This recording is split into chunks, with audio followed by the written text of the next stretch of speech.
Boa noite a todos. Eu me chamo Marcos, para quem não me conhece. Eu sou o esposo da Adria, que sumiu da casa. E eu quero me dar essa missão de estar trazendo aqui a palavra hoje. Só que aqui na Calvary nós pregamos expositivamente. Ou seja, nós pegamos um livro da Bíblia e nós vamos indo capítulo por capítulo, versículo por versículo. Como é a minha primeira vez aqui, então eu tinha que escolher um livro novo para poder estar apresentando para vocês. E não foi uma missão muito fácil. Eu fiquei me dúvida de vários livros, e só que depois de muito estudar vários livros, várias opções, eu cheguei a um livro e eu queria que vocês abrissem as Bíblias de vocês na carta de Paulo aos Romanos.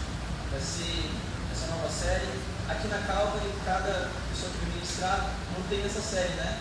Nós temos o pastor Kelvin, que está ministrando o João. Nós temos também o Johnny, que está em Filipenses, e agora nós começamos mais essa, agora em Romanos. Como a gente vai começar um livro novo, a gente vai gastar boa parte da ministração de hoje apenas fazendo uma introdução, contexto do livro. E eu queria começar respondendo algumas perguntas. A primeira delas é: por que eu escolhi Romanos? Porque, como eu disse, eu pensei em vários livros. A minha primeira opção foi Gálatas, depois eu passei por Hebreus, depois eu pensei em Efésios, e no final terminei em Romanos. Mas por que Romanos? A primeira resposta é porque Romanos é meu livro preferido da Bíblia. E eu também indico e sugiro que vocês tenham livros preferidos. Quantos aqui têm livro preferido? Alguém tem livro preferido e fala assim: não, esse aqui é o meu livro. Qual deles é Romanos? E está comigo? Duas pessoas. Glória a Deus. Mas Romanos é um livro incrível, extraordinário. E ele é muito diferente dos outros livros do Novo Testamento. Porque todas as outras cartas que Paulo escreve para as igrejas foram cartas onde ele plantou a igreja. Então, quando ele escreve para os Gálatas, foi ele o pastor fundou a igreja de Gálatas. Fez uma coisa para os Filipenses, Coríntios, Efésios, todas essas igrejas, menos a de Romanos, o que faz a carta de Romanos ser um pouco diferente das outras cartas de Paulo. Então, é meu livro preferido, e porque ele tem uma importância histórica sem igual. O livro Romanos, há quem diga, e eu vou procurar com a frase, que é o livro mais importante já escrito na história da humanidade. Se nós tivéssemos apenas a carta aos Romanos e não tivesse mais nada da Bíblia, se toda a Bíblia se perdesse, mas nós tivéssemos ainda Romanos, nós teríamos o suficiente para entender o Evangelho. Porque esse é o propósito de Paulo: sistematizar, fazer um corpo de doutrinas e explicar e aplicar o que é o Evangelho de Cristo Jesus. Então é por isso que eu trouxe para a gente. E esse livro tem uma importância histórica muito grande, porque grandes pessoas, grandes nomes do cristianismo se converteram por causa do livro de Romanos. Eu trouxe dois exemplos, eu acho que vocês conhecem muito bem eles. Primeiro foi Agostinho. Quantos que conhecem Agostinho? Agostinho, ele foi as pessoas, glória a Deus. Foi um dos pais da igreja, e Agostinho, antes de se converter, ele era completamente devasso. Ele participava de teologias, estava em meio a bebedeiras, até que ele encontrou o livro de Romanos. Ele se converte e vira um dos escritores mais importantes que nós temos no cristianismo em toda a Idade Média. E outra pessoa, o completo oposto de Agostinho, nós temos Martinho Lutero. Martinho Lutero, acho que a maioria conhece, que era completamente contrário de Agostinho. Enquanto Agostinho ele era extremamente devasso, participava de orgias, bebedeiras, Lutero ele era extremamente religioso. A história vai contar que Lutero, ele era um monge agostiniano. Ele passava todos os dias, 2 horas por dia, confessando o pecado. Ele não conseguia carregar a culpa dos seus pecados, ao ponto do padre falar: ei, Martinho Lutero, quando tiver algum pecado sério para confessar, você vem aqui, mas por enquanto deixa de lado a linha, porque ele podia perder cada uma das coisas. Ele se chicoteava para poder alcançar o amor de Deus, até que ele encontra Romanos. E aí ele muda completamente, ele se converte, no caso do versículo 17. A gente não vai ler hoje, mas talvez numa próxima vez. Mas ele vê que o justo verá por fé. E é esse livro de Romanos que consegue transformar tanto um devasso quanto um hiperreligioso com medo da culpa que é o livro de Romanos, por isso que a gente trouxe ele, porque ele tem essa importância histórica tremenda e ele consegue transformar todas as pessoas, porque o que Paulo apresenta é o Evangelho, e é o Evangelho que alcança tanto um extremo quanto o outro, desde o judeu até o grego. E para a gente ter noção de Romanos, os nossos livros na Bíblia, eles não estão em ordem cronológica. Por exemplo, no Novo Testamento, o primeiro livro é Mateus. Mateus não foi o primeiro livro escrito, foi Marcos. Mas por que Mateus está em primeiro lugar? É porque ele é o livro que tem mais a ver com o Antigo Testamento. Então, quando você vai lendo livro por livro, em ordem, faz mais sentido Mateus estar primeiro. E o Romanos é a primeira epístola. Nós temos os Evangelhos, os 4, nós temos os Atos, e depois nós temos Romanos. Romanos foi colocado em primeiro, não porque ele foi o primeiro a ser escrito, mas é porque através de Romanos que nós conseguimos entender todas as outras partes paulinas. É lá que ele vai dar a base, o núcleo, o cerne. E é por causa dessas coisas que eu escrevi Romanos, e eu gostaria que vocês orassem comigo, para a gente pedisse o direcionamento de Deus, a iluminação dele, para que a gente possa cumprir a palavra dele. Amém? Pai querido, Senhor amado, muito obrigado, Senhor, por mais esse dia, Pai. Pai, essa reunião, nós estamos reunidos aqui, Pai, em Teu nome, Pai, para Te louvar, para Te exaltar, mas também para aprender mais de Ti, mais da Tua palavra. Nós reconhecemos que sem Ti nós nada somos e nada podemos. Por isso nós pedimos a ajuda do Teu Espírito Santo. Que Ele se faça presente aqui, que Ele ministre os nossos corações, Pai. Que a Tua palavra, ela entre nos nossos ouvidos, Pai, mas que ela possa descer ao nosso coração. E mais do que isso, nós possamos obedecer. É o que nós te pedimos no santo nome de Jesus. Amém.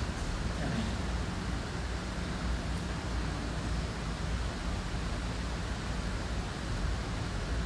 Certo? Então, nós vamos começar no livro de Romanos e, como eu disse, nós vamos responder algumas perguntas aqui. Vamos dar uma introdução. A primeira pergunta é quem escreveu a carta, e nós vamos ver isso logo no versículo 1. Romanos 1:1. Eu estou lendo na Almeida Revista Corrigida, talvez esteja um pouquinho diferente da sua versão, mas nada muito sério. A primeira palavra diz assim: Paulo, que responde essa pergunta. Quem escreve a carta de Paulo aos Romanos, a Paulo, veja bem, é Paulo. Só que é importante nós entendermos quem é esse Paulo. Esse Paulo é o nome dele grego. Paulo, ele é um judeu e ele também tem um nome judeu, né? O nome judeu dele é Saulo. Antes de se converter, ele era um fariseu. Sabe esse pessoal que a gente vê nos evangelhos, que fica enchendo o saco de Jesus o tempo todo? Pois é, Paulo era dessa galera. Não somente dessa galera, ele era um dos principais fariseus. Ele fazia parte do Sinédrio. Quando a gente vai ler Atos 7, que a gente viu na Capela das Casas, a gente viu que Paulo, ele consentiu com a morte de Estevão. Só que não é que ele consentiu assim, isso tem que matar. Não, ele deu um voto dele. Ele fazia parte do Sinédrio. Ele tinha uma posição muito elevada. Ele foi distribuído aos pés de Gamaliel e ele vai dizer que entre as pessoas da idade dele, ele era mais avançado. Então, Saulo era um prodígio, um fariseu, e ele perseguia os cristãos. Ele perseguia porque ele não tolerava essa seita que era chamada a seita do caminho, que eram os cristãos. Ele perseguia, enjaulava, mandava na prisão e mandava matar as pessoas, assim como ele fez com Estevão. Esse é o da carta aos Romanos. Até que um dia, quando ele estava procurando, ele tinha cartas dos sumos sacerdotes, de todo o Sinédrio, para matar todos os cristãos, onde quer que fosse. Ele vai numa viagem para, meu Deus, me ajudem, Damasco, ele vai para Damasco e o próprio Jesus Cristo aparece a ele. E ele aparece a ele e fala assim: Paulo, na verdade Saulo, por que você me persegue? E aí Saulo se converte e é chamado por Cristo. E aqui, nesse momento, quando ele escreve Romanos, se passaram já 20 anos. Paulo se converte lá com seus 30, 31, 32 anos, aqui ele está com seus 50 anos. Paulo já não é mais jovem, Paulo já está mais para um senhor aqui. Já faz 20 anos que Cristo havia chamado para ser apóstolo aos gentios. E para quem escreveu? Ele escreveu para os Romanos. A gente vê isso no versículo 7. Romanos 1, verso 7, diz assim: a todos que estáis em Roma. Depois a gente vai passar para os versículos. Eu quero responder essa pergunta, depois a gente faz a exposição. Mas ele escreve para os romanos. E quem eram os romanos? Os romanos eram aqueles que estavam na cidade de Roma, obviamente. Só que, como eu disse, Paulo, não foi ele que fundou essa igreja. Paulo não havia passado por Roma ainda. Paulo já havia feito várias viagens missionárias, mas nenhuma tinha sido para Roma. Quem foi que fundou a igreja de Roma? Quando a gente lê Atos de novo, no capítulo 2, a gente vê que o Espírito Santo desce sobre os cristãos do Pentecostes e eles começam a falar em outras línguas. E em Atos 2 vai dizer que várias pessoas de vários lugares começavam a ouvir a pregação dos apóstolos na sua própria língua materna. E fala de vários lugares, de várias regiões que os judeus tinham ido para Jerusalém para a festa de Pentecostes. E entre essa lista enorme está lá Roma. Então havia judeus romanos que foram para Jerusalém no dia de Pentecostes, se converteram pela pregação de Pedro e depois voltaram para Roma, e provavelmente foram essas pessoas que fundaram a igreja. Não foi nenhum apóstolo, não foi Pedro, não foi Paulo, foram simples cristãos que haviam se convertido no dia de Pentecostes e voltaram. Isso causa uma questão muito interessante, porque esse pessoal de Roma, ele não havia recebido a visão que Pedro teve só muito depois, lá no capítulo 10, sobre os lençóis em Cornélio, onde ele entende que os gentios faziam parte. Ele também não recebeu a pregação de Paulo, que foi o apóstolo dos gentios. Então, a igreja em Roma, apesar de ser a segunda capital do império, e também terem gentios, era uma igreja que, em certo aspecto, era muito judaizante. A gente percebe isso, a gente vai perceber muito mais agora na quarta-feira. A gente vai no capítulo 15 de Atos, que é um divisor de águas no livro de Atos. Quem puder, vá para cada uma das casas. A gente vai entender um pouco dessa ideia sobre o problema que tinha entre os judaizantes e os cristãos nesse primeiro momento. Então, a igreja em Roma também tinha esses problemas. E Paulo vai lidar com eles lá na frente da carta, lá para o capítulo 14. Mas eu estou me adiantando. Então, Paulo escreveu para a igreja em Roma. E quando ele escreveu? Ele escreveu, vamos abrir o capítulo 15, versículo 25 e 26. Paulo aqui vai começar a explicar o porquê ele escreveu a carta. Romanos 15, 25 e 26. Assim: mas agora eu vou para Jerusalém para ministrar aos santos, porque pareceu bem a Macedônia e a Acaia fazendo uma coleta para os pobres dentre os santos que estão em Jerusalém. Então, quando Paulo diz isso, ele está falando que ele quer ir para Roma, quer visitar os irmãos em Roma, mas ele fala assim: mas agora eu tenho que ir para Jerusalém, porque o pessoal da Macedônia e da Acaia fizeram oferta para o povo, o pessoal de Jerusalém. E quando isso acontece, quando a gente vai acompanhado dos Atos, a gente vai perceber que isso acontece depois da terceira viagem missionária de Paulo. Na terceira viagem missionária de Paulo, ele pega esses recursos da Macedônia e da Acaia, inclusive isso é dito em Corinto, quando Paulo escreve a carta para Coríntios, em 2 Coríntios, ele fala que está lendo essa oferta e encoraja os coríntios a enviar essa oferta, porque os macedônios já haviam feito. Ele fala para os coríntios, que é o pessoal da Acaia, também fazer. Então, Paulo escreve nessa carta justamente no final dessa terceira viagem missionária. Ele está terminando a viagem, ele está indo para Jerusalém. A viagem termina quando ele chega em Jerusalém. E isso dá uma data para a gente. Isso dá por volta de que Paulo escreveu Romanos, então por volta do ano 56 depois de Cristo. Então, como disse, Paulo já tinha 50 anos, 53 anos nessa data. E por que Paulo escreveu? Paulo, como já disse, ele queria ir para Roma. Paulo ele queria ir para Roma, e se a gente botar um versículo, a gente lê o versículo 6, a gente lê o 24. Diz assim: 15 e 24. Quando partir para a Espanha, irei ter convosco, pois espero que de passagem os verei para lá, seja encaminhado por vós, como de ter pousado um pouco da nossa companhia. Ou seja, Paulo ele queria ir para a Espanha, ele queria ser enviado para a Espanha, porque ele já havia resolvido pregar o evangelho na Acaia, na Macedônia, na Galácia, na Ásia Menor, e agora ele queria ir para um lugar onde Cristo não havia sido pregado, que era na Espanha. E aí ele ia utilizar Roma como uma base para poder pregar. Então Paulo escreve essa carta muito para dizer isso: olha, eu quero ir com vocês, eu quero ser auxiliado com vocês, mas eu também primeiro ter muito tempo com vocês. Eu quero ser ministrado por vocês, eu quero ministrar a vocês, e depois de um tempo eu quero partir para a Espanha. Então Paulo também escreve Romanos dizendo isso. Esse era o propósito de Paulo. E o segundo propósito, que eu já havia dito, era resolver o problema em Roma, porque era um pouco judaizante. O que rolou, na verdade? Se a gente abrir em Atos, e aí provavelmente a gente vai parar de abrir textos para lá e para cá, mas é importante, em Atos 18, Está escrito aqui, eu vou ler aqui. Atos 18 diz o seguinte, aqui. Ali encontrou um judeu chamado Áquila, natural do Ponto, que havia chegado recentemente à Itália com sua esposa, Priscila, depois de Cláudio César expulsou todos os judeus de Roma. Então, quando Paulo está fazendo suas viagens missionárias, aqui também já é a terceira viagem, ele encontra Áquila e Priscila. E eles foram expulsos de Roma, por serem judeus, porque Cláudio expulsou todos os judeus de Roma. Por que ele fez isso? A Bíblia não vai dizer porque Cláudio fez isso, mas nós temos registro histórico. Por volta do ano 49, lembrando que a carta foi escrita em 56, então 6 anos antes, mais ou menos, Cláudio César havia expulsado todos os judeus de Roma porque ele estava dando muito trabalho, estava tendo muito alvoroço, muita discussão, e um historiador vai dizer que era por causa de um tal de Cresto. A gente acha, Cresto? Provavelmente esse historiador se confundiu, trocou os nomes e estava falando a respeito de Cristo. O Cláudio também não queria saber. Ele disse, não, os judeus estão com muito trabalho, com muito de cabeça, manda todo mundo embora. Então, em 49, essa igreja que era formada majoritariamente por judeus e gentios, todos os judeus são mandados embora. O que sobra? Gentios. Então, a igreja de Roma, do 49 até a morte de Cláudio, que é em 54, é uma igreja apenas de gentios. E depois, quando Cláudio morre, o decreto cai, os judeus eles voltam para Roma. Só que imagina você estar numa igreja congregando, você é expulso, mandado embora, e depois você volta de 5 anos depois. Quão diferente ela está?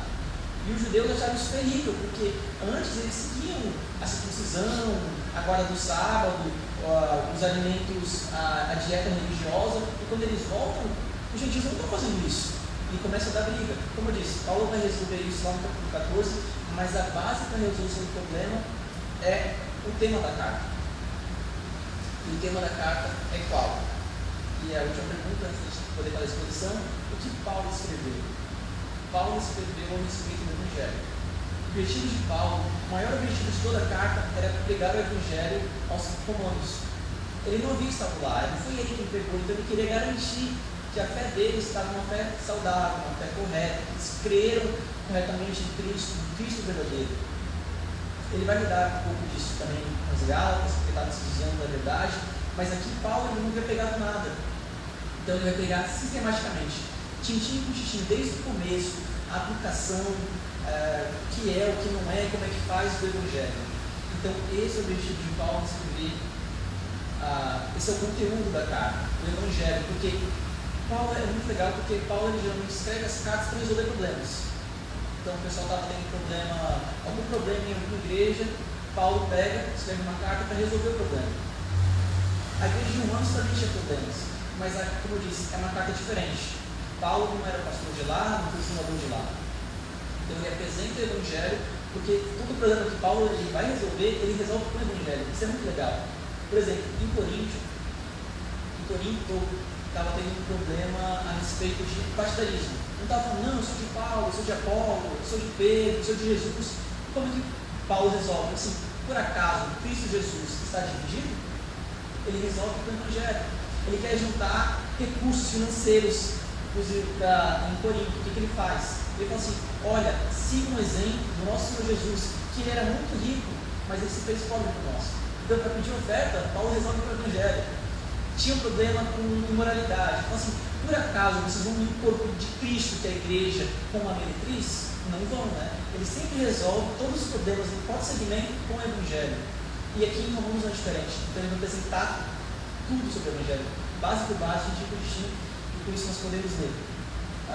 Hoje nós vamos ler do versículo 1 ao versículo 7. Vai ser bem rapidinho, eu espero. Deixa eu saber uma água também.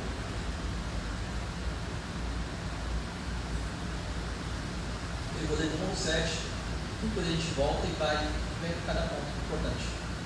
Deixa eu voltar para Romanos 1. Se puderem também. Romanos 1, diz o seguinte: Paulo, servo de Jesus Cristo, chamado para apóstolo, separado para o Evangelho de Deus, o qual antes havia prometido pelos seus profetas nas Santas Escrituras, acerca de seu filho, que nasceu da descendência de Davi segundo a carne, declarado Filho de Deus em poder, segundo o Espírito de santificação, pela ressurreição dos mortos, Jesus Cristo, nosso Senhor, pelo qual recebemos a graça e o apostolado para a obediência da fé entre todas as gentes pelo seu nome, entre as quais sois também vós, chamados para seres de Jesus Cristo, a todos que estão em Roma, amados de Deus, chamados santos. Graça e paz de Deus, nosso Pai, e do Senhor Jesus Cristo. Isso aqui é o prefácio da carta de Paulo. No mundo romano, quando você enviar uma carta, até hoje, quando você vai, é que a gente não envia mais carta hoje, né? Mas geralmente tem um cabeçalho. Nesse cabeçalho, o que a gente fala? A gente se apresenta, a gente fala para quem é a carta e faz uma saudação. Tem um exemplo muito legal na Bíblia. O Renato, ele pregou Tiago recentemente no começo do ano ele terminou a carta de Tiago. Mas Tiago ele faz a mesma coisa. Todos os autores bíblicos fazem isso. Eles começam uma carta, eles se apresentam, fazem um voto, falam para quem é. Olha como Tiago faz isso.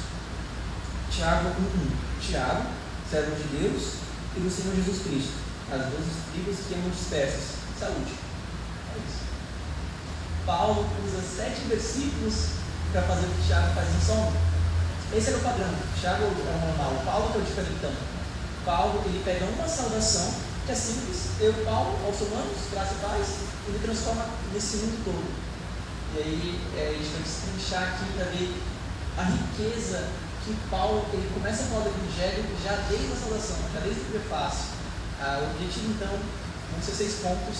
A gente vai ver como que cada ponto, cada frase, cada versículo, Paulo ele anuncia a respeito do Evangelho nesses 7 primeiros versículos. É como se fosse uma miniatura de toda a carta, como se fosse um trailer. Então vamos voltar para o versículo 1 de Romanos. No versículo 1 de Romanos, Paulo ele vai se apresentar. E aqui eu, como vou relacionar todos os pontos do Evangelho, então ele vai falar sobre o mensageiro do Evangelho, que é ele próprio. O versículo diz assim: Paulo, servo de Jesus Cristo, chamado para apóstolo, separado pelo Evangelho de Deus. Então Paulo ele fala 3 coisas a respeito de si. A primeira que ele fala é que ele é servo de Jesus Cristo. A segunda que ele fala é que ele é chamado para apóstolo. A terceira que ele fala é que ele é separado para o Evangelho de Deus. E tem muita coisa aqui. Quando Paulo ele utiliza a palavra servo, ele não está falando que ele é um servo, é porque existem muitas palavras para servo. Por exemplo, a palavra diácono, a pessoa que serve, é um servo. Só que não é essa palavra que está aqui. A palavra que está aqui é outro tipo de servo. Essa palavra que está aqui em servo é a mesma palavra que aparece, por exemplo, quando Paulo ele vai escrever para Filemão. Ele vai falar que Onésimo era servo de Filemão. E a gente sabe que lá estava falando sobre escravidão. Literalmente, Paulo está dizendo aqui: Paulo, escravo de Jesus Cristo. E isso é muito forte, porque Paulo ele era um romano. Nenhum romano aceitaria se dizer escravo. Romanos eram aqueles que dominavam o mundo, eles eram a capital do império. E ser escravo aqui, a gente tem muita escravidão que a gente teve aqui no Brasil, na colonização. A escravidão bíblica, nos tempos bíblicos, é um pouco diferente. Mas o escravo, ainda assim, era considerado uma ferramenta humana. O escravo não tem direito, o escravo não tem vontade, ele vive para servir ao seu Senhor. Esse é o conceito servo. E quando Paulo vai se apresentar, ele fala assim: eu sou escravo de Jesus Cristo. A segunda coisa que ele fala é que ele é chamado para apóstolo. Isso que é muito interessante, porque a gente também conversou hoje na capela dele, que a Bíblia fala que existem vários apóstolos. Nós temos os 12, nós temos Paulo, mas outras pessoas também são chamadas de apóstolo, porque apóstolo significa aquele que é enviado. A gente viu que Barnabé, por exemplo, em Atos 14 é chamado de apóstolo. Só que não é esse tipo de apostolado que Paulo está falando aqui. Ele está falando: eu fui chamado para ser apóstolo. Quando foi isso? Foi em Damasco, quando o próprio Cristo aparece a ele. Quando a gente vai ler Atos 1, Judas se suicida, ele fala assim: não, a gente precisa de mais um apóstolo. Como a gente faz? E aí tem uma série de regras que eles estavam utilizando para escolher quem seria o substituto de Judas. Eles falam assim: ó, teve que estar com Cristo, teve que ter visto Cristo, teve que ter sido chamado por ele. E Paulo ele cumpriu todos esses requisitos, porque o próprio Cristo encarnado, ressurreta, apareceu para ele e chamou ele para o apostolado. Então, quando Paulo ele fala assim, eu, Paulo, servo de Jesus Cristo, chamado para ser apóstolo, então assim, meu apostolado não fui eu que criei, não foi Pedro que me constituiu apóstolo, não fui eu mesmo que me constituiu apóstolo. Quem me chamou para ser apóstolo foi o próprio Jesus Cristo. E isso é importante porque a mensagem que Paulo vai trazer não é coisa da cabeça dele, foi o próprio Cristo que ensinou isso a ele. Ele vai falar isso em outras cartas também. E o terceiro ponto que ele fala é que ele foi separado para o Evangelho. Aqui é interessante porque tem um jogo de palavras. A gente não vai perceber em português, porque não vai ter o mesmo significado. Mas a palavra separada aqui, ela tem a mesma raiz da palavra fariseu. Os fariseus, eles eram os separados. É o significado de fariseu. E Paulo, ele pega esse título que ele tinha antes de perseguidor da igreja, eu era fariseu, e agora ele fala assim, eu ainda sou fariseu, eu ainda sou separado, mas agora eu sou separado no Evangelho de Deus. É muito legal porque quando Cristo aparece para Pedro, ele faz uma coisa muito parecida, ele fala assim, Pedro, você é pescador, mas agora você vai ser pescador de homens. Paulo fala, eu era fariseu, agora eu sou fariseu do Evangelho de Deus, fui separado para isso. Depois que Paulo ele se apresenta, ele fala a respeito do mensageiro do Evangelho, agora ele vai tratar nos próximos versículos a respeito da mensagem do Evangelho. Que está desde o verso 1, ele fala assim, o Evangelho de Deus.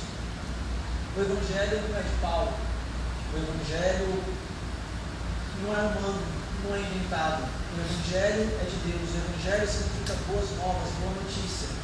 Então, quando Paulo está falando assim, o Evangelho, ele pertence a Deus, porque é Deus que originou isso. É uma boa nova que parte de Deus. Eu gosto muito do texto de Lucas, quando os anjos aparecem para os pastores, quando Cristo nasce, e ele fala assim, paz na terra aos homens, a quem Deus quer bem. O Evangelho só acontece porque ele é de Deus, porque Deus enviou o seu Filho. Então, a história que Paulo está falando aqui para os romanos não é uma coisa limitada, não é da cabeça dele. O Evangelho tem origem divina, não é humano. Versículo 2, o qual antes havia prometido pelos seus profetas nas Santas Escrituras. Então Deus havia prometido o seu Evangelho pelos profetas nas Santas Escrituras. O que Paulo está falando aqui? Esse Evangelho que está pregando não é uma novidade. Deus já havia prometido já há muito tempo, muito tempo. Deus prometeu a primeira vez esse Evangelho lá em Gênesis. Ele prometeu para Eva. Depois que Adão e Eva pecam, Deus começa a dar sentença sobre cada um, punições sobre cada um, e ele fala para Eva, olha, Eva, da tua semente, da tua descendência, vai vir alguém que vai esmagar a cabeça da serpente e que vai ter o calcanhar ferido nesse processo. Foi a primeira vez que Deus promete. Depois ele promete para Abraão, da tua descendência, da tua semente, vai vir aquele que vai abençoar todas as nações. Depois ele promete para Davi, da tua descendência, da tua semente, vai vir aquele que vai se dar no trono para sempre. E ele fez isso pelo meio dos profetas. Ele prometeu para Moisés, olha Moisés, eu vou levantar um profeta como você. Ele falou, a gente cantou isso hoje, a gente cantou Isaías 53, Isaías profetizando a vinda do Messias, o servo sofredor. Então Deus havia prometido esse Evangelho há muito tempo. É um Evangelho, ele é uma boa notícia, é uma novidade, sim, mas Deus estava prometendo isso há muito tempo. A terceira coisa que Paulo fala é sobre o Evangelho, é no versículo 3. O qual havia prometido aos seus profetas, pelos seus profetas nas Escrituras, acerca do seu Filho. O Evangelho é acerca do Filho de Deus. O Evangelho não é sobre nada que não seja a respeito sobre o Filho de Deus. O Evangelho, a boa notícia, é sobre Cristo Jesus. Não é sobre riqueza, não é sobre prosperidade, não é sobre bem-estar. Deus não promete que vai ser tudo bem, que você vai abençoado, não. Ele promete Jesus Cristo. O Evangelho é sobre o Filho de Deus. E agora, depois que Paulo ele fala sobre a mensagem do Evangelho, agora ele vai começar a falar sobre a pessoa desse Evangelho. O Evangelho é sobre o Filho de Deus, mas quem é esse Filho de Deus? Paulo vai dizer que é esse Filho de Deus. Ele vai dizer no versículo 3, acerca do seu filho, que nasceu da descendência de Davi, segundo a carne. Repare que isso é muito bizarro. A gente passa por isso muito batido, mas ele está falando aqui, ó, é acerca do Filho de Deus, que nasceu. Ué, Deus nasceu. Isso é muito bizarro, porque está falando que Deus, que é Senhor dos Senhores, que criou todo o universo que deu sua palavra, Ele encarnou, Ele se fez uma criança. E Ele fala assim, da descendência de Davi, segundo a carne. Segundo a carne, a gente tem mentalidade sobre carne tem a ver com pecado. Não, geralmente carne tem a ver com isso aqui mesmo, pele, sangue e osso. Jesus Cristo, Ele se fez osso, carne, sangue. E Ele não se fez, Ele ainda é. A Bíblia vai dizer que há um só Deus, e um só mediador entre Deus e os homens, Cristo Jesus homem. Esse Filho de Deus que encarnou, Ele é homem até hoje, por minha causa e por sua causa. Então o Evangelho é acerca desse Filho de Deus que nasceu.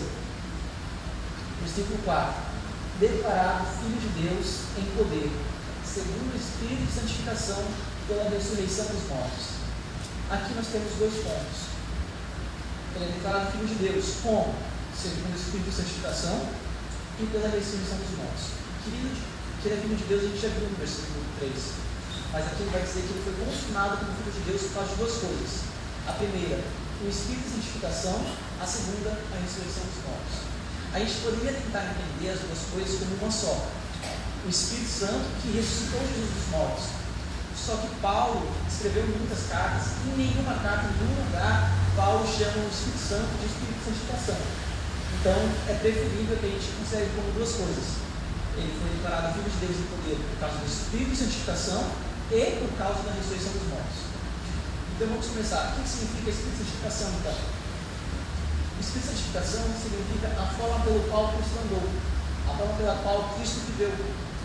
A Bíblia fala assim que Jesus foi tentado em todas as coisas, porém sem pecado. E esse Espírito de santificação que Jesus Cristo tinha. Então ele nasce sim, que nem nós, que nem carne humana, mas ele não peca, ele vive uma vida perfeita. O segundo ponto é pela ressurreição dos mortos. A ressurreição dos mortos quer também separar em duas partes, porque você não consegue ressuscitar alguém que não esteja morto. Para você ressuscitar alguém, ela tem que estar morta.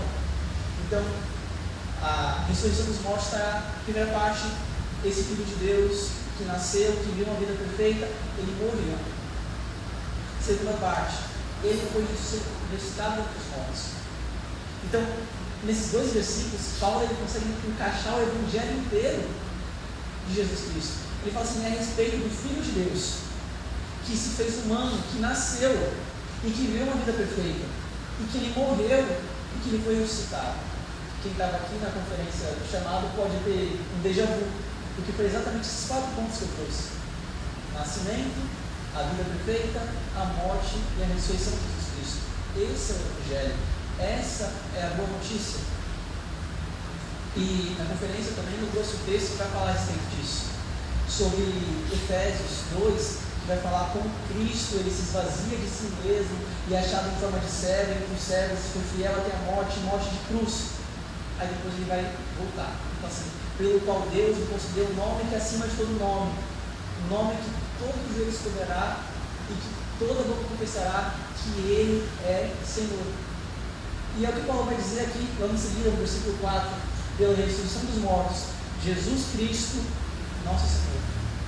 Não havia sido apresentado, né? Então, o Filho de Deus que nasceu, que viveu uma vida perfeita, que morreu, que ressuscitou, e que por causa disso, ele vai falar assim, ó, em poder, quando Cristo ressuscita, pode falar assim, toda autoridade foi dada nos céus e na terra, e portanto pegar o Evangelho, porque ele tem todo o poder na mão dele. Deus o exaltou à mais alta posição, e agora ele é digno de ser chamado Senhor Jesus Cristo. Aqui tem 2 palavras, nós temos a palavra Senhor e Cristo. Geralmente a gente pensa que Cristo é o sobrenome de Jesus. Eu sou Marcos Antônio, ele lá é Jesus Cristo. Não é assim. Cristo não é o sobrenome de Jesus. Se fosse sobrenome, porque na época eles não tinham sobrenomes, seria o Jesus de Nazaré, da onde que veio, da onde nasceu. Mas Cristo não é o sobrenome de Jesus. Cristo é um título. Cristo significa Messias. E Messias significa ungido. Paulo está falando, que já foi dito aqui, Deus prometeu nos tempos passados, pelos seus profetas, nas Sagradas Escrituras, que viria alguém. Ele prometeu para Eva, para Abraão, para Davi. Quem é que ele prometeu? Ele prometeu o Messias. E agora Paulo está falando assim, ele é Jesus, o Cristo. Ele é quem cumpre todas as promessas. Ele é o cumprimento da promessa para Eva, ele é o cumprimento da promessa para Abraão, ele é o cumprimento da promessa para Davi. Ele é o Messias, e nós não temos que esperar outro. João Batista pergunta isso a Jesus. Ele está preso, João Batista, e quando os seus discípulos falaram assim, ei, é você mesmo o Messias, nós devemos esperar outro.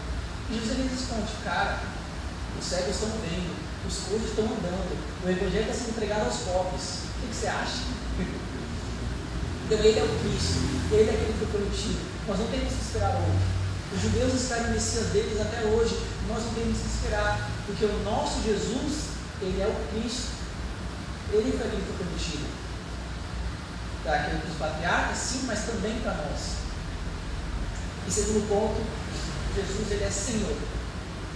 A palavra Senhor aqui deu muito problema com os cristãos, porque a palavra que Paulo usa aqui é a palavra que o imperador usava. O imperador ele era Senhor sobre todos. O imperador ele era o Kyrios, Senhor. E Paulo ele fala assim, não é o imperador que é Senhor, é Jesus Cristo, o Senhor, o Senhor Jesus Cristo. Isso é muito importante porque isso me lembra o Shema. Quando vão perguntar para Jesus qual é o mandamento mais importante, ele fala assim, amará o Senhor teu Deus de todo o teu coração. A gente conhece esse texto, só que esse texto é do Deuteronômio, ele começa assim, ouve, pois, Israel, o Senhor é o único Senhor, não tem mais ninguém além de Deus, ele é o único Senhor da sua vida. E Paulo ele pega esse texto que é dado para Deus Pai e ele dá também para Cristo Jesus. Ele fala assim, o Senhor Jesus Cristo não é o imperador que é Senhor sobre mim, não é a religião, é Jesus Cristo, ele que é o Senhor. Isso deu problema para os judeus depois, porque a religião do império era o culto ao imperador. E adivinha o que aconteceu com os judeus quando eles eram forçados a dizer que o imperador era Senhor? Eles não diziam. Sabe o que aconteceu com eles? Eles eram mandados para Coliseus, enfrentar leões, serem degolados. Foi o que aconteceu com Pedro, foi o que aconteceu com Paulo, foi o que aconteceu com os 12. Eles estavam diante do imperador e eles não se dobravam. Eles falavam assim, não, Senhor só tem eu conheço, é Jesus Cristo. No próximo ponto, então a gente viu que no começo Paulo fala sobre o mensageiro do Evangelho, que é ele fala sobre a mensagem do Evangelho, que é o Evangelho de Deus, ele fala sobre a pessoa do Evangelho, que é Jesus Cristo, o que ele fez, a obra de Jesus Cristo, e no versículo 5 ele vai começar a falar o objetivo do Evangelho. Ele fala assim, pelo qual recebemos a graça, vou parar aqui, pelo qual recebemos a graça. Então, com Jesus Cristo, nós recebemos a graça por meio de Jesus Cristo. É Cristo que nos concede essa graça. O que é graça? Eu estou muito etimológico hoje, né, gente? Desculpa. Mas acho que é importante a gente entender explicar as palavras. Porque às vezes é tão corriqueiro para a gente ficar falando, que a gente não entende isso real significado. A gente fala graça, o que é graça? A gente, quando era pequeno, menor, a gente imagina assim, e Noé achou graça diante de Deus. A gente imagina Noé, não é isso. Graça é um favor imerecido. É aquilo que você não merece, mas é dado a você, é uma dádiva, é um presente. Ele está falando assim, por meio desse Jesus Cristo, que fez tudo isso que eu falei, eu vou repetir para ficar na sua cabeça. Ele nasce, vive uma vida perfeita, ele morre e ressuscita. Por meio desse Jesus, que ele é o Cristo e Senhor, nós recebemos a graça, o favor imerecido, que é o perdão dos nossos pecados. E é de graça, isso é muito importante, é de graça. Nós não fazemos nada porque ele já fez tudo. Nós não temos que fazer. Nós não temos que fazer nada porque Cristo já pagou o nosso preço. Se nós quisermos falar assim, não, se nós tentarmos fazer qualquer coisa, nós estamos anulando a graça de Cristo. E aqui Paulo vai falar para os Gálatas. Os Gálatas acreditavam em Jesus Cristo, acreditavam no sacrifício dele, mas eles queriam fazer alguma coisa para ajudar. Só que aí a graça tinha que ser graça. Porque se não é de graça, se é por uma coisa, não é pela graça. Então é pelo teu esforço. Então pelo teu esforço, você não consegue. Então, por meio de Jesus Cristo, nós recebemos a graça, e Paulo vai dizer, e o apostolado. Tem que agir no versículo 1, porque foi o próprio Cristo que concedeu o apostolado a Paulo. Porque também Paulo ele era muito difamado. Paulo ele era dito que ele era mercenário, que ele pegava o evangelho água com açúcar. Ele falou assim: não. Eu sempre um apostolado de Cristo. A mensagem que eu estou mandando é a mensagem de Cristo. Segundo ponto, o objetivo do evangelho, ele é para a obediência da fé. Versículo 5. Então, esse é o, beleza, nós recebemos esse evangelho por graça, foi dado para a gente. O que a gente faz com isso agora? Nós obedecemos pela fé. A salvação, o Paulo vai resolver isso muito bem, é pela graça mediante a fé. Nós cremos no nosso Senhor Jesus Cristo, sim. Nós cremos no sacrifício dele, nós cremos no que ele fez por nós, e nós sabemos que ele fez tudo e não precisamos fazer mais nada. Mas Tiago vai dizer que a fé sem obras, ela é morta. Não faz sentido você dizer que acredita em Jesus Cristo, acredita no que ele fez e viver essa vida de qualquer jeito. Então nós somos chamados para a obediência da fé. Nós obedecemos ao nosso Senhor Jesus Cristo porque, olha, ele é Senhor. Como é que a gente vai dizer não para o nosso Senhor? Nós obedecemos a ele e Jesus vai falar assim: aquele que me ama, guarda os meus mandamentos. Se nós amamos aquele que nos deu de graça todas as coisas, nós vamos obedecer pela fé que nós temos nele. No finalzinho do versículo diz: entre todas as gentes, pelo seu nome. Aqui Paulo vai dizer que o evangelho não é só para A, não é só para B, é para todo mundo, é para todas as gentes. É para os judeus, sim, ele vai dizer isso um pouquinho mais na frente, mas é para o romano, sim, mas é para o brasileiro, é para o americano, é para todos nós, por quê? Ele vai dizer isso também mais na frente, mas porque todos pecaram e todos carecem da glória de Deus. Então o evangelho é para todo mundo, porque todo mundo precisa dessa graça. Então o evangelho é para todos os povos. E é por isso que Paulo também quer ir para Roma, e é por isso que Paulo quer ir para a Itália. Ele quer pregar esse evangelho onde Cristo ainda não foi pregado. Então, o próximo ponto são os receptores do evangelho. Paulo já falou do mensageiro, da mensagem, da pessoa, do objetivo. Quinto ponto agora, estamos terminando, são 6 pontos. Ele fala sobre os receptores do evangelho. Versículo 6, no finalzinho do 5 do 6. Para a obediência da fé de todas as gentes pelo seu nome, entre os quais sois também vós chamados para seres de Jesus Cristo. Paulo vai começar a falar sobre os romanos. E Paulo fala assim: olha, vocês que são de Roma, vocês foram chamados para ser de Jesus Cristo, para pertencer a Jesus Cristo.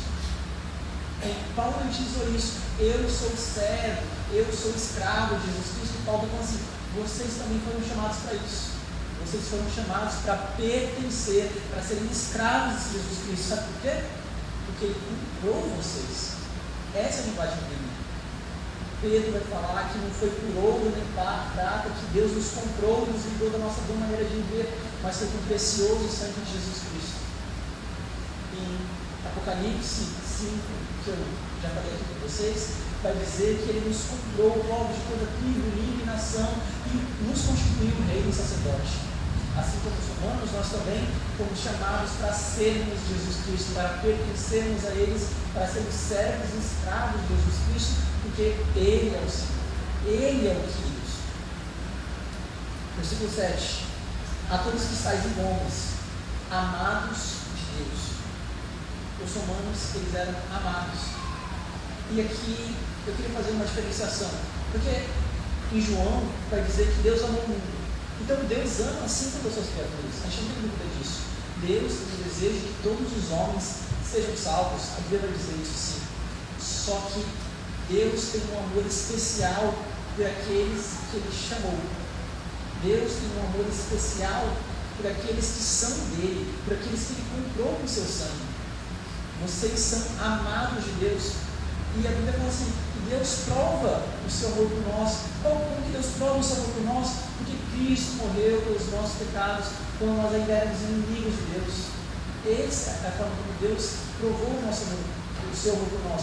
E nós amamos Ele de volta porque Ele nos amou primeiro. Então, nós fomos chamados para sermos Jesus Cristo. Por quê? Porque nós somos amados de Deus. E o quê? Chamados santos. Chamados para ser santos. Nós vimos que a consequência disso tudo é a obediência. Se nós amamos a Cristo, se Deus nos ama e nós amamos Ele de volta, nós amamos a Cristo, então nós o obedecemos. Então nós vamos ser chamados também para sermos santos. Nós somos chamados santos porque o sacrifício de Cristo está sobre nós, então a justiça de Cristo está sobre nós. Quando Deus nos olha, Ele vê santidade. Ele não vê o nosso pecado, Ele vê Cristo, os méritos de Cristo. Mas também nós somos chamados para ser santos no nosso andar, no nosso viver, na maneira como nós andamos.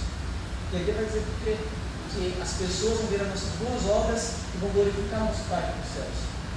Então nós somos chamados para ser santos. Deus nos ama e a gente não vai ver de qualquer jeito. Nós vamos ser santos porque Ele é santo. E por fim, último ponto, Paulo ele vai começar a dizer os efeitos do Evangelho. Então, recapitulando, ele fala sobre o mensageiro, a mensagem, a pessoa, o objetivo, os receptores, e agora ele vai falar os efeitos do Evangelho. Versículo 7. A todos que estão em Roma, amados de Deus, chamados santos, graça e paz. Essa é a saudação de Paulo. A gente viu como o Tiago saudou a igreja. Ele falou de saudações. E essa era saúde, na verdade, né? Saúde. Paulo, ele sempre vai fazer as saudações dele, ele coloca graça e paz. Graça e paz. E de novo, a gente tem que entender o que é graça. Graça é um favor imerecido, é um dom, é uma dádiva, é um presente. É aquilo que nós não fizemos nada para merecer, mas mesmo assim, Deus nos concede. No grego, quando eles escrevem cartas, a saudação mais comum era as saudações, que é muito parecida com a palavra graça. Eu não vou falar grego aqui, não vou nem atrever, mas é muito próximo. Então Paulo ele pega essa saudação que é grega e transforma o contexto dele, e ele traz essa ideia da graça. E a ideia da graça é uma ideia que não existe em nenhuma outra religião. Todas as outras religiões, você que é baseado para Deus. É você que faz os sacrifícios, é você que placa a ira, é você que se flagela, é você que se liga. O cristianismo é a única religião da graça. É a religião que Deus fez uma coisa por nós recebemos esse dom. E Paulo deseja isso aos irmãos, que a vocês seja dada a graça. E ele continua, não somente a graça, mas também a paz. Enquanto a graça era a saudação grega, paz era a saudação judaica. Tem uma coisa que assistimos em 11. No episódio, a gente vê que todo mundo diz shalom, shalom, shalom, shalom, porque essa era a saudação judaica. Shalom, paz, a paz do Senhor, a paz que excede todo entendimento. E Paulo ele mistura essa saudação grega com essa saudação judaica e fica essa saudação que Paulo diz em todas as cartas muito maravilhosa: a graça e a paz. E de onde vem essa graça, essa paz? Ele vai continuar de Deus, nosso Pai. Primeiro, a graça de Deus. Segundo, Ele é nosso Pai. Por causa desse evangelho, por causa dessa graça, por causa desse favor merecido, por causa do que Cristo fez, Deus é nosso Pai. Nós somos adotados em Cristo Jesus, por meio do Espírito Santo. E Paulo vai falar isso no capítulo 8. Talvez muita gente chegue lá. Mas Deus, Ele é nosso Pai. Mas a graça e a paz vem de Deus, nosso Pai, e de quem mais? E do Senhor Jesus Cristo. De novo, Ele é Senhor e Ele é o Cristo. Jesus é aquele que foi prometido e que por causa disso, por todas as coisas que Ele fez, Ele é nosso Senhor. Nós somos servos deles, nós somos escravos deles. E essa foi a introdução de Romanos. Isso foi a graça e paz de Paulo escreve para os irmãos. O que Tiago fez em um versículo, Paulo escreve toda essa história, toda essa maravilha. Essa carta é muito profunda. Essa carta é maravilhosa. Eu espero que nessa exposição e nas próximas a gente possa continuar se maravilhando com a profundeza, com o tamanho desse evangelho. E aqui eu queria concluir, fazer algumas aplicações. Reparem que Paulo está escrevendo essa carta explicando o evangelho. E ele está fazendo isso para a gente que era crente. Ele já viu Jesus Cristo. Ele já viu o evangelho. Porque Paulo está pegando o evangelho para crente. E às vezes a gente pode achar estranho. Não, a gente tem que pegar o evangelho para quem é descrente. A gente tem que pegar o evangelho para quem está perdido. Paulo discorda. Paulo, ele prega o evangelho para crente porque nós precisamos desse evangelho. Por dois motivos. Primeiro motivo. Às vezes, nós estamos numa igreja, mas nós não recebemos o Evangelho de Deus. Às vezes, nós somos líderes, às vezes nós somos pastores, às vezes nós estamos na caminhada há 10, 20, 30 anos e nós não conhecemos o Evangelho de Deus. Às vezes nós pensamos que o Evangelho é aquilo que nós fazemos. Ah, o Evangelho da graça, Jesus morreu ali e tal, mas beleza, tem que fazer as coisas agora, né? Tem que ajudar Deus, tem que fazer alguma coisa. E a gente começa a colocar regras, a gente começa a escrever o nosso próprio Talmud. Nós queremos acrescentar alguma coisa ao sacrifício de Jesus Cristo. Jesus Cristo morreu pelos meus pecados, sim. E aí, se eu perguntar, você acredita que se você morrer hoje, você é salvo? Você ouve essa frase e você não pensa no sacrifício de Cristo. Você pensa no seu pecado. Você não pensa em que Cristo morreu pelo seu pecado naquela cruz. Você pensa, hoje eu quis cometer aquele pecado. Hoje eu mirei, hoje eu traí, hoje eu menti. Eu acho que se Jesus voltasse agora, ou você acha que se eu morresse, eu ia ser salvo. Você não entendeu o Evangelho. Porque o Evangelho não é sobre você. O Evangelho é a respeito do Filho de Deus, Jesus Cristo, o Senhor. É a respeito do que Ele fez. É o Evangelho da graça, onde você não faz nada, você recebe. É da graça mediante a fé, você crê. E é por isso que Paulo ele prega o Evangelho. Porque mesmo os tempos bíblicos, mesmo Paulo pregando, mesmo Paulo falando na igreja, as igrejas se distanciavam disso. E é por isso que nós precisamos do Evangelho, é por isso que nós precisamos de Romanos. Porque se a gente piscar o olho, a gente vai confundir o Evangelho. A gente vai dizer que o Evangelho é uma coisa que não é Evangelho. Paulo vai dizer em seus Gálatas, quem enfeitiçou vocês? Eu estou admirado que vocês passaram tão depressa do Evangelho da graça para essa coisa que nem é Evangelho. E quantas igrejas hoje no Brasil, ou mesmo nas nossas vidas, a gente viu uma coisa que não é Evangelho. Tem cara de Evangelho, parece Evangelho, a gente vai para a igreja, a gente dá dízimo, vai para os cultos, mas a gente não é convertido. Porque a gente não entendeu o Evangelho da graça. Segundo ponto. Primeiro ponto é que nós devemos aplicação, né? Pegar o Evangelho, porque talvez nós não conheçamos o Evangelho.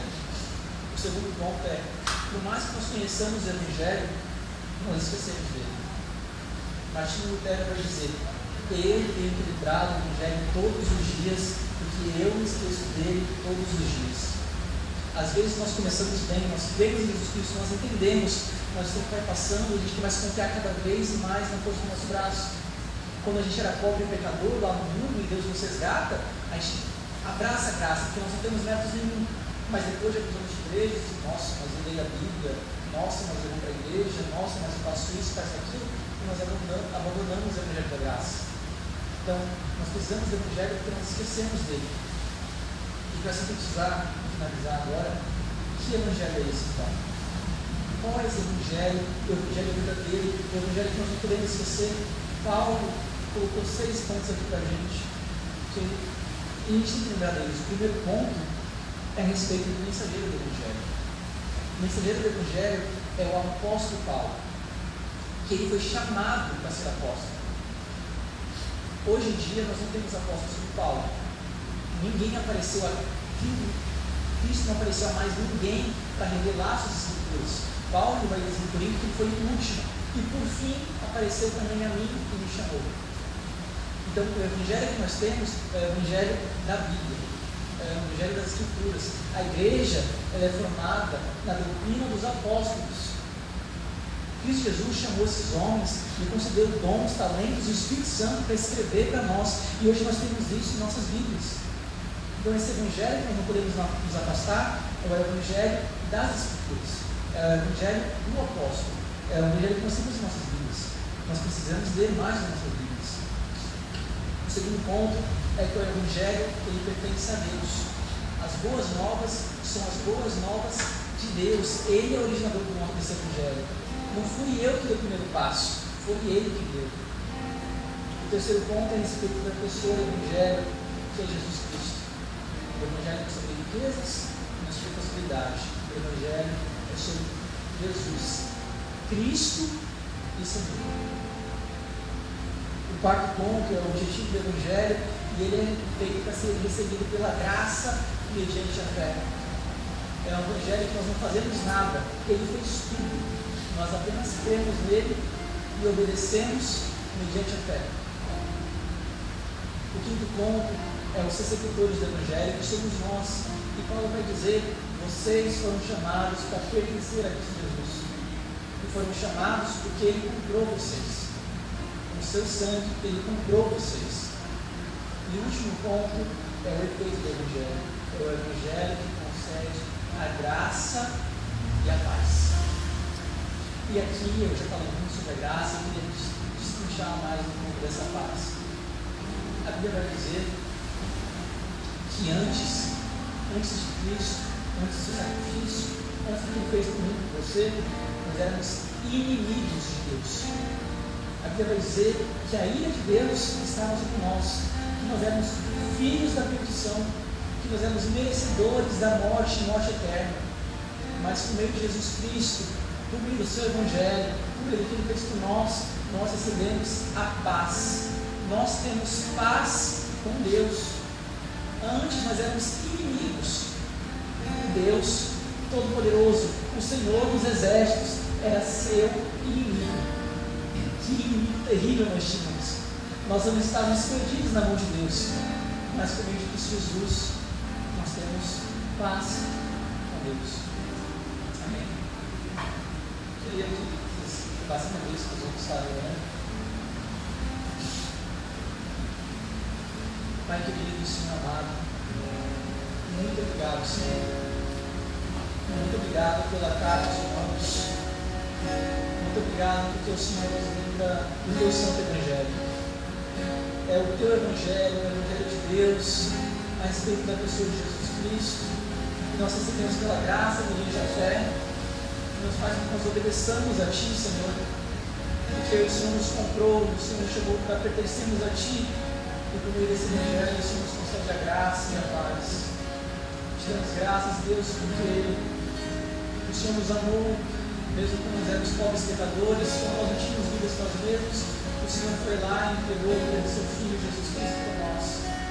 Ele nasceu, se encarnou, veio uma vida perfeita, morreu pelos nossos pecados e foi ressuscitado. E quando foi ressuscitado, foi colocado na posição que está acima de todas, Pai. O Senhor nos deu um nome acima de todos os nomes. Te damos graças por esse santo Evangelho, o Evangelho da graça, o Evangelho da paz. Antes inimigos teus, Pai, agora o Senhor nos faz amigos, filhos e irmãos de Jesus Cristo. Quando nos prostramos diante de Ti, do teu santo Evangelho, em gratidão, te temos a agradecer, Pai. Muito obrigado por tudo quanto o Senhor tem feito em nossas vidas.